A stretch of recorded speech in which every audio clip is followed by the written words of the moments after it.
Did you know that paradigms control the results in your life? That's true. They have the power over everything from your relationships to your income. And when you shift your paradigm, everything in your life improves.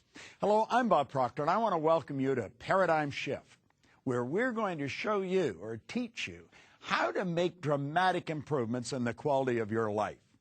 I picked up an old saying a number of years ago that I truly love. The main thing is to keep the main thing the main thing. You know, Steve Bowe one time said God's gift to us is more talent and ability than we'll ever hope to use in our lifetime.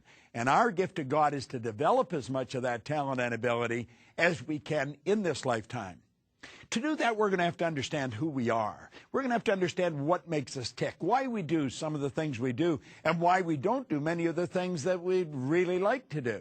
We live in a very fast-changing world. I think Bill Gates put it very well. He said, one thing is clear. We don't have the option of turning away from the future. No one gets to vote on whether technology is going to change our life. Think about that for a moment. You know, I could take you back a long ways back to around 1970. I had the very good fortune of being on a program with Eric Hoffer. Now, Eric Hoffer's long gone, but he was an incredible man. He wrote a great book called The True Believer. He said, in times of change, the learners will inherit the earth, while the learned find themselves beautifully equipped to deal with a world no longer exists. Think of that. In times of change, the learners will inherit the earth, while the learned find themselves beautifully equipped to deal with a world that no longer exists. Do you know we can go all the way through our educational system and miss out on one important subject? We don't study ourselves. Oh, we get into a little bit of psychology and a little bit of this and a little bit of that, but very few people understand who they are. Do you know, inscribed over the Ark of Apollo at Delphi are two words: know thyself. We should know thy high self. You see, if we're going to take what Steve Bowe said to heart, that God's gift to us was more talent and ability than we'll ever hope to use, and our gift to God is to develop as much of that as we can, we're going to have to understand how to develop it. And you know, as we get into this program on paradigm, you're going to understand more about yourself. I spend a lot of time helping people understand how the mind functions, because if we don't understand how the mind functions, you're never going to shift a paradigm. And a lot of people say, you know, Bob, you're being too repetitive. Do you know, that's how paradigms are formed, and that's exactly how they're going to change.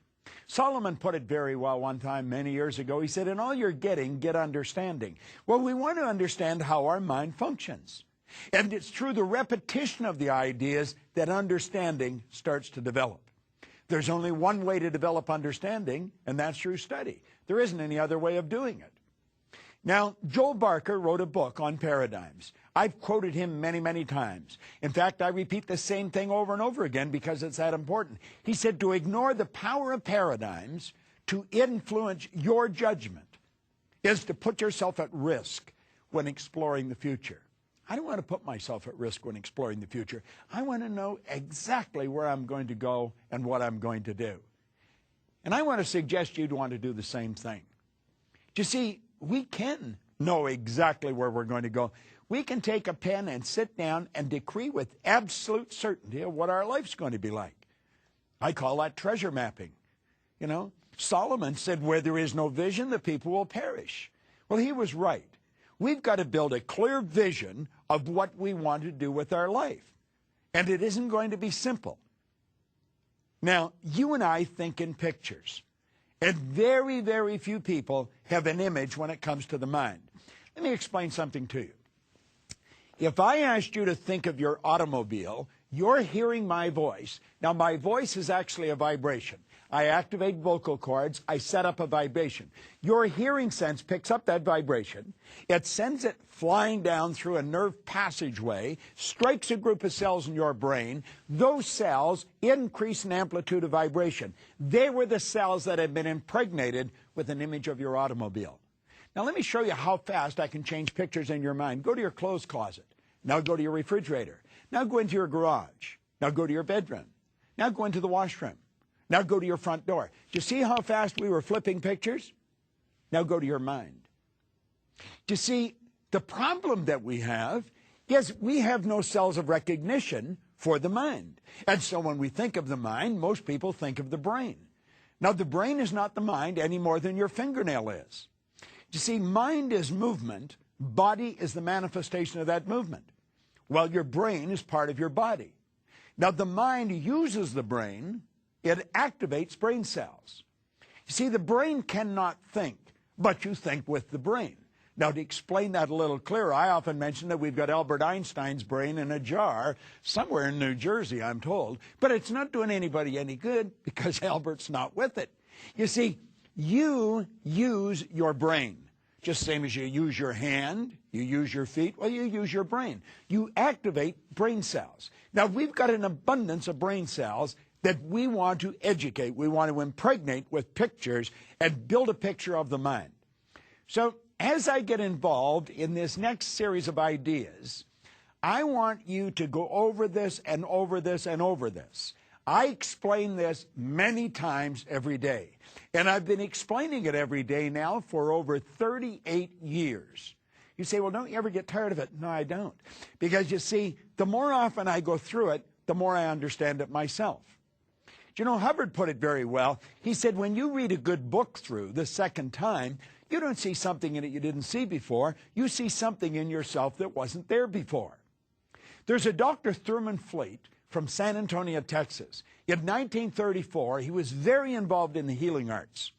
And he said, we've got a very serious problem. We're not going to see any health until we start to treat the whole person.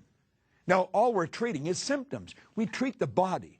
The body is the expression of the dis-ease. The dis-ease is inside. And it's just what it says. It's dis-ease. So he said, if we're going to really treat the person and eliminate the dis-ease, we're going to have to go to the cause of the dis-ease. And he said, we live simultaneously on three planes of understanding. We're spiritual beings. We have an intellect, and we live in a physical body. Well, if there's a problem with the person, all three parts of the person's personality has been affected. The spiritual side, the intellectual side, and the body. So he said, we're going to have to treat the whole person. Now, to do this, he said, we have to have an image to work with. And he said, I'm going to give you a picture of the mind. Now, he said, there's the mind and the body. If you're in any seminars that I do, I don't care whether here on the show or a live seminar, I am going to have that in front of you all the time. Get familiar with it. In fact, get to like it. Now, when I look at that drawing, I think of me. When I think of me, I see that drawing. I think of me as mind and body. If I were working with you, I'd be watching your body just like a hawk. I'd be super sensitive to the energy I was picking up from you. And that's going to tell me what's going on inside. See, we hide nothing. Everything that goes on the inside, we show up on the outside. Now, there's two parts to the mind. There's the conscious mind and the subconscious mind. One's called the intellectual mind, and the other's called the emotional or the universal side of the mind. So when we get studying these two parts, we want to understand how they function, because they function totally different. Now, the conscious mind is the part that we think with. It's the thinking mind. This is the part of our mind where we can accept or reject. Let's suppose you're reading a newspaper and you see where the economy is going down. Do you know that during the Great Depression of the 30s, there were people earning millions of dollars? The economy didn't go down for everyone. The economy went up for some. We are in control. We were given dominion over. Do you know what our problem is? We haven't learned how to take dominion over. We were told we were given dominion over the fish of the sea, the fowl of the air. You know, and we've done that. We can swim deeper and faster than fish. We can fly higher and faster than birds. You know what we haven't learned to do? We haven't learned to walk across the face of the earth like brothers and sisters. We haven't learned to take control over our own life. Now think about this for a moment. If you're going to accept everything that comes your way, you're going to have a very confused, dismal, problem-striven life. You really will. What we want to do, we want to look and we want to think. And we want to understand, regardless of what we hear or see, we've got the ability to accept or reject it. Now, you see, if we do this and we do it properly, we'll ask, will this keep me on purpose? Will it keep me going in the direction I want to go? Am I going to be using my creative faculties? Am I going to become all God meant to become if I do what I'm reading or what I'm seeing? If the answer is no, you reject it. Now, the fact that everyone's doing it That doesn't mean you should do it. See, if you're going to do what everyone's doing, you're probably not going to have any more than everyone has. And if you take a look at it, if there's a large group of people going that way and one or two going that way, and you're not going to think for yourself you're going to follow other people, follow the one or two. And you'll probably never make another mistake as long as you live. Historically, the masses have all marched off in the same direction together, going nowhere. It's often been said that, we come into this world with nothing and we leave with nothing. Most people arrive, no hair, no teeth, no money. They leave exactly the same way. It doesn't have to be that way. We can develop ourselves into something phenomenal. Now, although everything we have at the time of our death belongs to someone else, what we are is ours forever. This is an eternal journey that you and I are on. And what we want to do is really develop ourselves. And we have the conscious ability to make a choice to do that. You see, that's the beautiful thing to learn about the conscious mind. It has the ability to accept or reject. Now, unfortunately, or fortunately, I guess I shouldn't say unfortunately, the subconscious mind cannot do that. The subconscious mind will accept anything you give to it. And it has no ability to reject. It accepts everything that comes their way. Now, think about it for a moment. Your subconscious mind will accept everything. It has no ability to reject. Now, here's another beautiful thing to understand about the subconscious mind. It cannot differentiate between what's real and what's imagined. Now, think about that for a moment. Anybody in the medical profession will be quick to tell you that placebos are commonly used, although most of them don't really know where the word came from. The word placebo comes from the Latin verb to please. And they'll give a person a sugar pill or a nothing pill. And they will tell them that it's going to eliminate all discomfort or all pain. Or that it's going to put you right to sleep. And you know, something like that, the person goes to sleep. They'll maybe come along with a syringe. And you know, they'll push a little bit out and they fix the arm and then they stick it in and in it goes, and boom, the person's gone for 12 hours. Why? Because the nurse told them that they were going to go out for 12 hours, that this was very powerful and it was going to put them to sleep.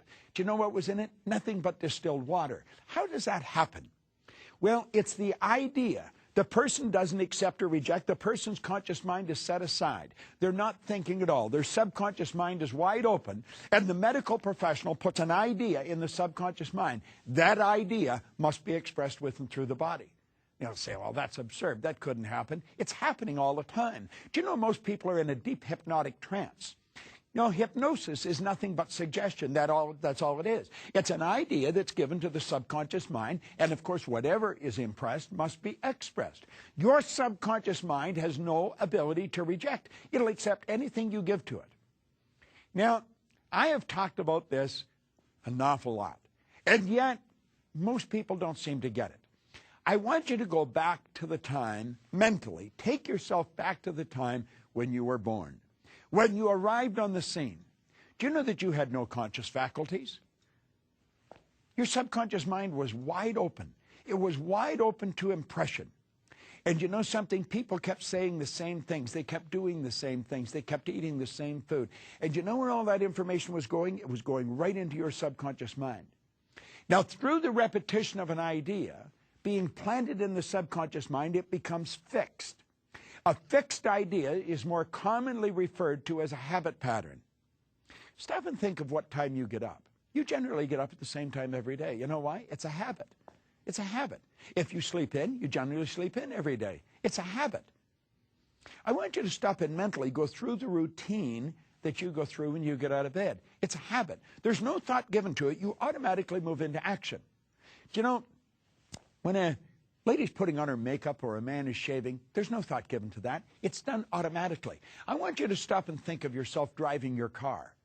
You know, you're driving along, you may be holding the phone, trying to talk on the phone. You're driving through heavy city traffic.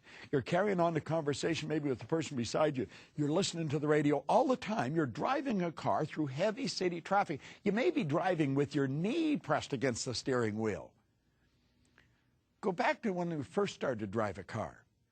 How are you doing it? You had a grip on that wheel. You're trying to remember the clutch, the brake. Nothing seemed to work right. The person that was teaching you was screaming. You were screaming. You were hitting the brake. The car's jumping. But after a while, through the repetition of the ideas being programmed into your mind, they became fixed in your subconscious mind. Now, when you take a multitude of ideas and fix them in the subconscious mind, that's what we constitute a paradigm. So you see, your paradigm is your subconscious conditioning. It's in every cell of your being. Now, you know, some students are programmed, their paradigm keeps their grades at around a C level, failing. Yet they have the intelligence to ace every exam they sit down at. Why do they fail? People have the ability to earn millions of dollars, and they're scraping by, just barely earning enough to get by on. Why is that? It's paradigms. It's the way we're programmed. You see, this should be taught in school. We should start teaching it to a baby at birth. That's when a baby learns the fastest. But we don't do that. We sort of coast along through life, never paying much attention to what's happening.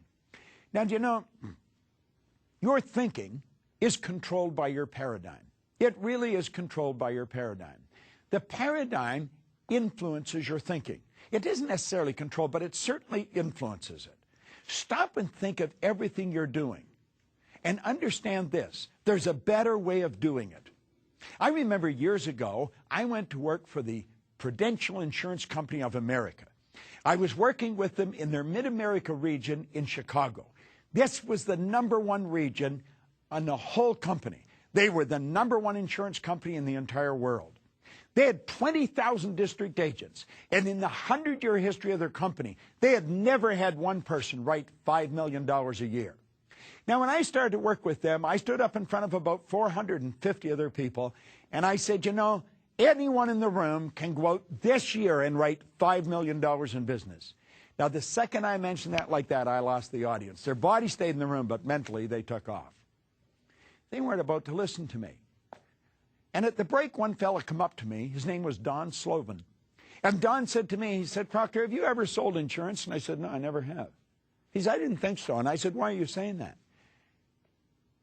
He says, you don't know what you're talking about.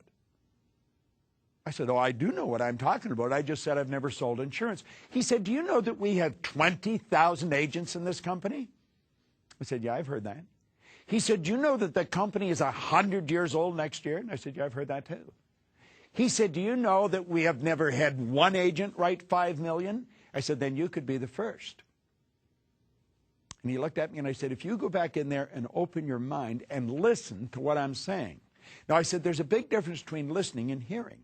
I said, you're programmed to hear. As long as you're in the room, you're going to hear my voice. You hear with your ears. That's a sensory factor. But you listen with your emotions. And if you go back in there and listen very closely, you'll override your old conditioning. And you know that I could show you just do two things different, and you'll change your life. He said, okay, I'll do that. And I said, you're programmed to operate the way you operate. I said, you follow a routine. When you get out of bed in the morning, you go through a routine.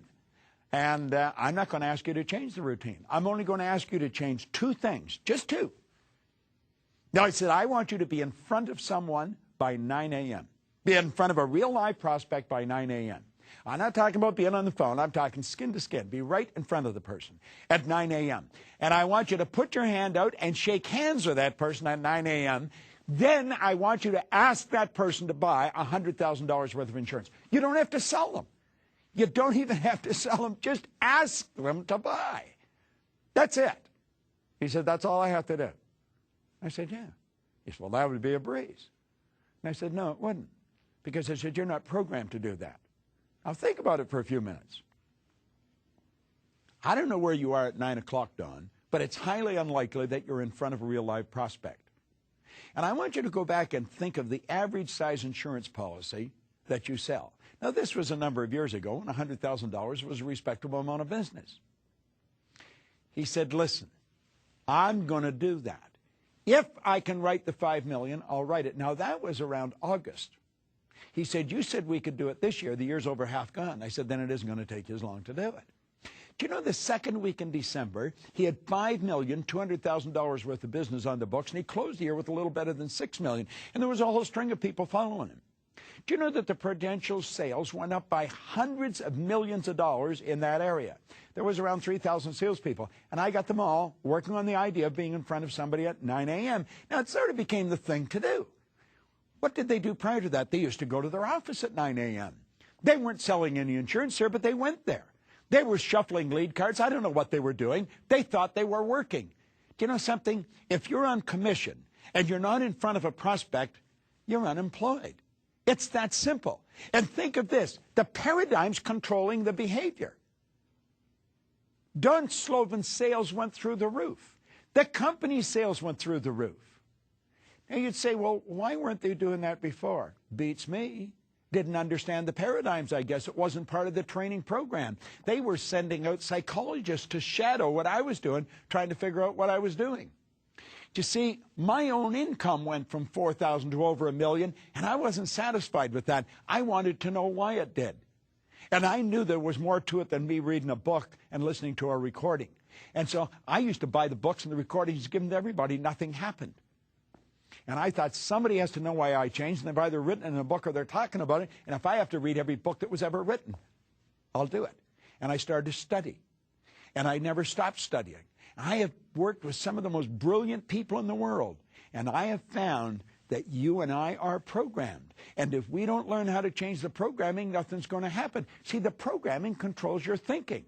Most people wouldn't even think of writing the $5 million at that time because no one had ever done it. The fact that no one's ever done it is a good reason to do it. I want you to think about your income. Where's it at? Whatever it is. Do you sit down and think, how could I earn that much in a month? Let's take a person that's earning $50,000 in a year. How could they earn it in a month? When I first met my wife, she was selling insurance. That's how I met her, around 28 years ago. She had been working at it for 4.5 years. She was earning $24,500 a year. And I said, why would you work all year for that kind of money? Now, I knew exactly why she was working all year for that kind of money. The answer was obvious. She was programmed to work like that. Yet she had been doing it year after year. And I said, if you do what I tell you, I'll show you how to change your income. And I started to teach her something about the mind. I started to teach her how the mind functioned. And I started to show her how her paradigm was causing her thinking. And she changed it. And you know, over the coming year, her income went to $495,000. You say, well, I have difficulty believing that. You don't have to believe it. She was the one that had to believe it. And she did it. Now, this is so simple, and it's so misunderstood. See, paradigms control what we do. Yet they literally control what we do.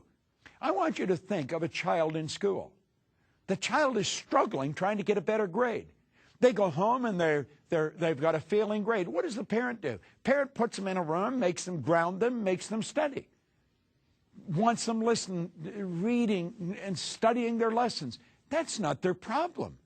These kids know how to ace the exam. Their behavior, what they're doing, is controlled by a paradigm. They're programmed to get the grades they're getting. I was programmed to get poor grades in school. I had a poor self-image. I had low self-esteem. You see, the paradigm controls what you do. Take a look here for a moment. I want you to imagine that you've got all these books stored in your conscious mind. You see, school gave us the information.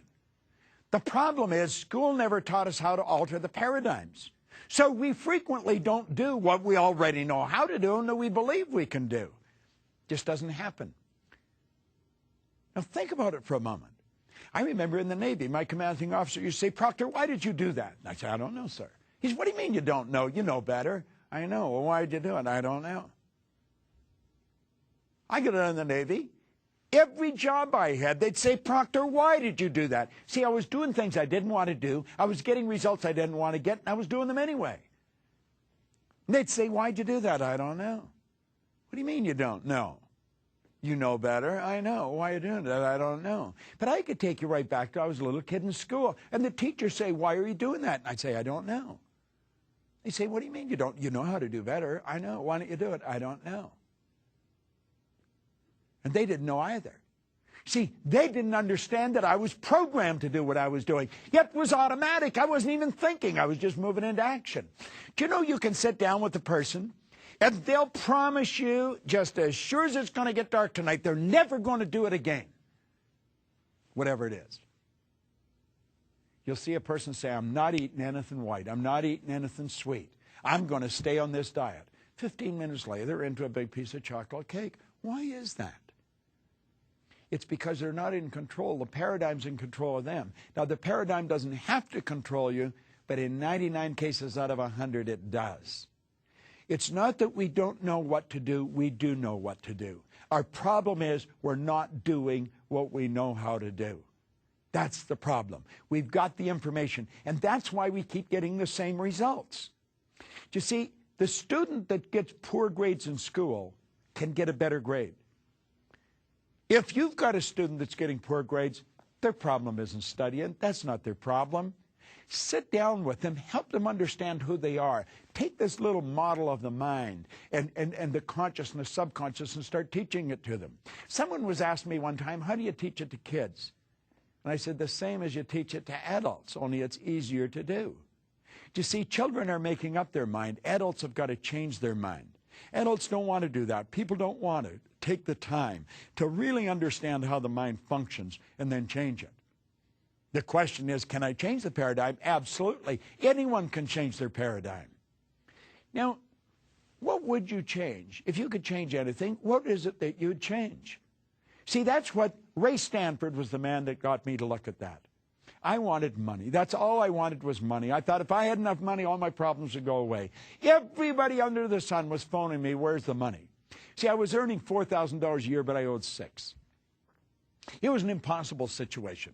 If I had taken every cent I earned for an entire year and just paid debts, I would have only broken even, and I'd had nothing to live on. So you see, I knew that I was never going to get out of debt. I mean, it was a bad situation. And Ray said, you just don't understand how to do it. But that doesn't mean you can't do it. He said, there's phenomenal powers around you. I like the way Price Pritchett put it. He said, the absence of evidence is not evidence of absence. The way to do whatever you want to do is already here. Well, I wanted money. And so I did the right thing. I decided I'm going to go after it.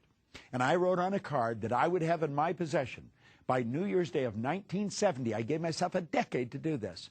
$25,000. You know, I went past that so fast because I started to think of earning money. Prior to that, I was thinking of debt.